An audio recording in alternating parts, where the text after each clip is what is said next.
15 বছরের কিশোরী ফেলানীকে হত্যা করা হয়েছিল 14 বছর আগে। ভারতীয় সীমান্ত বাহিনী বিএসএফ এর গুলিতে নিহত ফেলানীর লাশ দীর্ঘ সময় ঝুলেছিল সীমান্তের কাঁটাতারে। সে সময় ঝুলে থাকা ফেলানীর মরদেহ নিয়ে আলোড়ন তোলে দেশ বিদেশের গণমাধ্যম।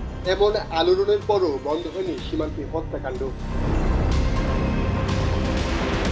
দফায় দফায় পতাকা বৈঠক, রাষ্ট্রীয় পর্যায়ে নানা সম্মেলনের পরও ভারতীয় সীমান্ত বাহিনীর আগ্রাসন। পরিসংখ্যান বলছে 2015 সাল থেকে 2025 সাল এই 10 বছরে 305 জন বাংলাদেশিকে গুলি করে হত্যা করেছে ভারতীয় সীমান্ত রক্ষী বাহিনী।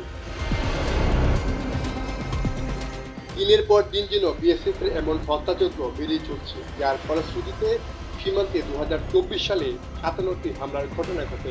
আর চলতি বছরের শুরু থেকে 8 মার্চ পর্যন্ত হামলা হয়েছে 15টি।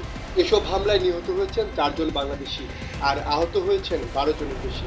এছাড়াও ভারতীয় নাগরিক ও খাসিয়াদের হামলায় আরও 3 বাংলাদেশি নিহত হয়েছেন। মানবাধিকার সংস্থা হিউম্যান রাইটস সাপোর্ট সোসাইটি বা HRSS এর প্রতিবেদনে এ তথ্য উঠে আসে।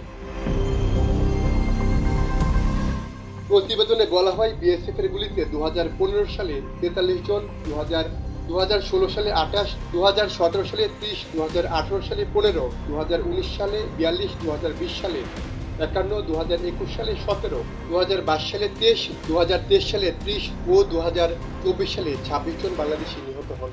এছাড়া এই 10 বছরে সীমান্তে আহত হয়েছেন 282 জন বাংলাদেশি।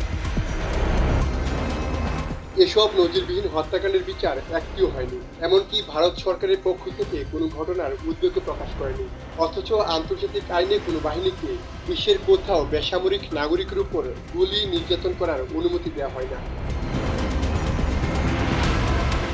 ভৌগোলিকভাবে বাংলাদেশের সমস্ত জুড়ে রয়েছে ভারতীয় সীমানা। প্রায় 4096 কিলোমিটার দীর্ঘ এই সীমান্ত প্রহরায় নিয়োজিত আছে বিএসএফ ও বিজিবি। অবৈধ অভিবাসন, চোরাচালান, পাচার বন্ধে কাজ করে যাচ্ছে 2 সীমান্ত রক্ষী বাহিনী।